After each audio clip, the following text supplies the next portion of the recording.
pessoal, vamos dar sequência então à nossa disciplina na lógica 2. Vamos falar agora de operação em classe B.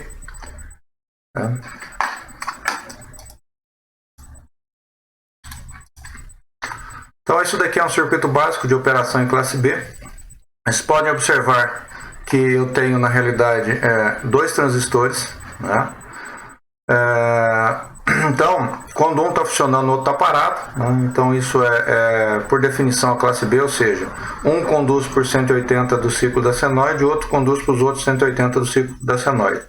Se vocês observarem, a gente pode dividir, né, esse circuito em dois, né? Se eu dividisse esse circuito em dois, ele ia funcionar só num semiciclo, tá? Então se eu, por exemplo, pegasse da fonte para cima com a carga, né, esse circuito aqui, ó, ele ia funcionar só no semiciclo positivo. Se eu pegasse da fonte de entrada com a carga com o transistor de baixo, ia funcionar somente no semiciclo negativo, tá? Então eu tenho uma alimentação simétrica, né? Então ele está alimentado, nesse caso, nesse circuito, com 15 volts desse lado e menos 15 volts desse lado. Então eu estou com um total de alimentação aqui, se eu somar as duas, de 30 volts, mais 15 menos 15. E vocês vão ver a simulação desse circuito em si, que ele nos traz um problema muito grande, que é essa distorção que você vê na onda de saída aqui em vermelho. Ó, essa distorção é chamada de distorção por crossover. Por que ela acontece? Ela acontece porque, se vocês observarem no circuito, ó, eu tenho que utilizar os 0,7 volts para acionar o transistor superior, Q1, tá? E tenho que utilizar menos 0,7 volts para adicionar o transistor Q2, o inferior aqui, tá? Então, com isso, ele só vai conduzir a partir do momento em que eu tiver mais 0,7 ou menos 0,7. Com isso, a minha onda de saída, ela vai perder os 0,7 volts, tá? Uma outra questão com relação ao nosso circuito classe B, também chamado de push-pull, né? Ele é um circuito cuja a amplificação de tensão é praticamente 1. Então, se vocês observarem aqui, ó, o que eu tenho aqui é um circuito seguidor de emissor. E se observarem na parte de baixo, também é um circuito seguidor de emissor. Ou seja, a minha saída está no emissor.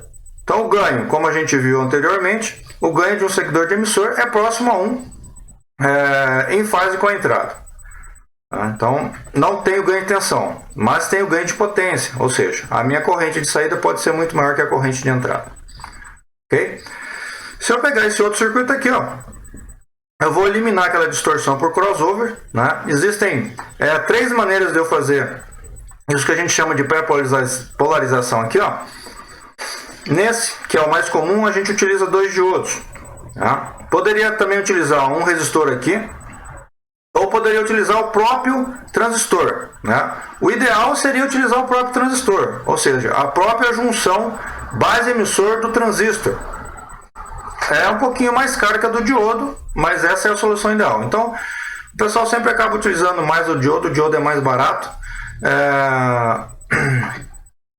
E é uma solução tecnologicamente melhor do que usar apenas a resistência, porque a resistência ela responde termicamente de forma diferente da junção PN. Então, se eu variar muito a temperatura, mesmo tendo o meu circuito equilibrado com o resistor aqui, a hora que eu variar na temperatura, a minha junção daqui vai variar de forma diferente no resistor. Como eu tenho um diodo aqui que também tem uma junção PN, a tendência é que elas variem da mesma forma se eu tiver variação de temperatura, tá? Então, o mais utilizado são 2 diodos. Quando eu coloco os 2 diodos aqui, vocês vão ver que a minha saída já não tem mais aquela distorção por crossover, né? Então, em azul aqui a entrada e em vermelho a minha saída. Nós temos, então, um circuito sem aquela distorção por crossover. Se eu aumentar a onda de entrada, ele vai saturar. Essa saturação ocorre nas minhas alimentações, né? Então, em mais 15 e menos 15 eu saturo, eu não consigo fornecer uma tensão maior do que a fonte de alimentação contínua. E aqui está a nossa reta de carga, tá? Primeiro, a nossa reta de carga do transistor Q1, que amplifica o semiciclo superior da onda de entrada, né?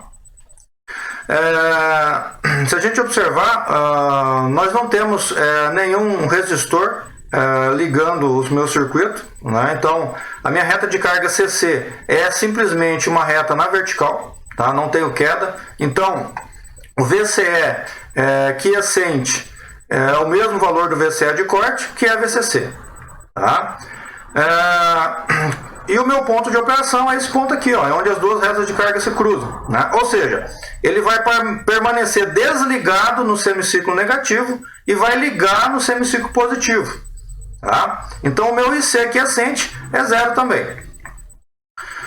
E o meu IC de saturação é o VCE quiescente dividido pelo RAC. No caso desse circuito, meu RAC é o próprio RL, tá?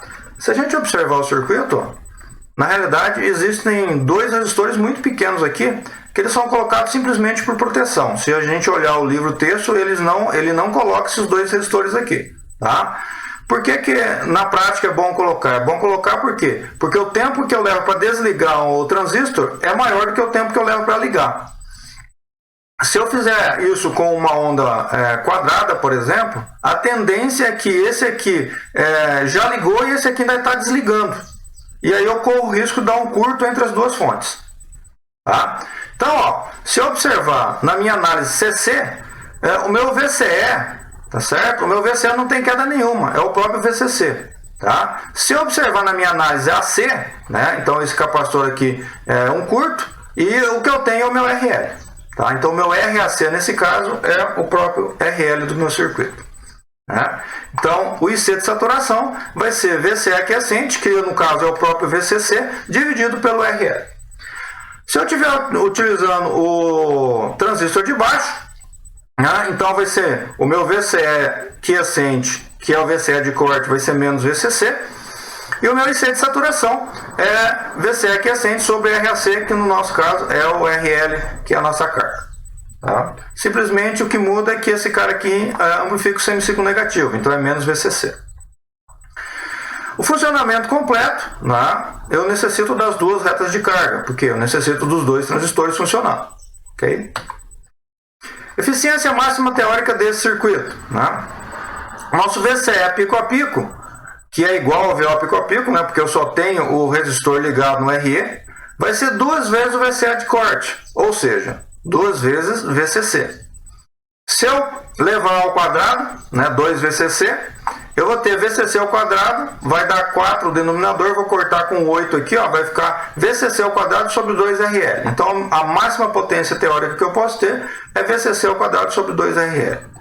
Potência contínua é 2 vezes VCC, eu tenho duas fontes, né? É VCC na parte superior e VCC na parte inferior simétrica, então 2 VCC, que multiplica a corrente fornecida. Qual é a corrente? A corrente 1 é aquela corrente no ramo de polarização, mais o IO contínuo, tá? O IO contínuo eu tenho que calcular, o IO contínuo de saída é o valor médio da onda de saída. Então eu estou calculando aqui para uma onda senoidal. Então, ó, eu vou pegar a minha onda de saída para cada transistor, é como se fosse uma onda de um retificador de meia onda. Então o valor médio é o valor de pico sobre π. Se eu transformar em termos de tensão, vai ser o valor de pico de tensão sobre π dividido por RL. Tá?